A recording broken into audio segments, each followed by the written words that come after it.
तो हुआ यूँ कि मेरी दीदी के साथ आज खरीदारी पर जाने का तय हुआ और मैं तैयार होने में जुट गई। अब तैयार होना मेरे लिए कोई छोटा मोटा काम नहीं है, मतलब श्रृंगार करने में जितना समय लगा उससे ज़्यादा समय ये सोचने में लगा कि कौन से कपड़े पहनूं। घर से बाहर निकलते ही बस पकड़ने के लिए दौड़ लगाई। बस में चढ़ी ही थी कि सामने एक दादी माँ बैठी थी। उन्होंने मुझे देखकर ही पहचान गई। बोली, अरे बिटिया, तुम तो पास वाले गाँव की हो ना। जैसे ही बस से उतरी मेरी बहन मुझे देखकर मुस्कुरा रही थी, शायद मेरे दौड़ते भागते हालत पर हंस रही थी। फिर हम दोनों दूसरी गाड़ी पर बैठे और दुकान की ओर चल दिए। दुकान में एकदम पारंपरिक वस्त्र और भी बहुत सारी चीजें थी।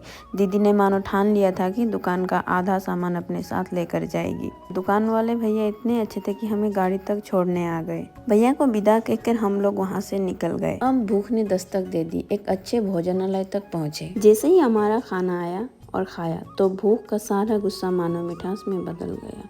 खाना खत्म करने के बाद मैंने अपनी दीदी को विदा कहा और घर की ओर लौट पड़ी। घर लौटते समय रास्ते के दोनों ओर खेतों की हरियाली देखकर मन को एक सुकून सा था और ऊपर से सूर्यास्त का दृश्य आंखों को जैसे ठंडक मिल गई। लेकिन असली मजा तो तब आया जब घर पहुंची और देखा कि मेरी नन्ही भतीजी रास्ते पे खड़ी इंतजार कर रही थी, जैसे उसे मेरा सबसे बड़ा किस्सा सुनना हो। आते ही उसने सवाल दाग दिए, कहाँ गई थी, क्या किया, क्या खरीदा।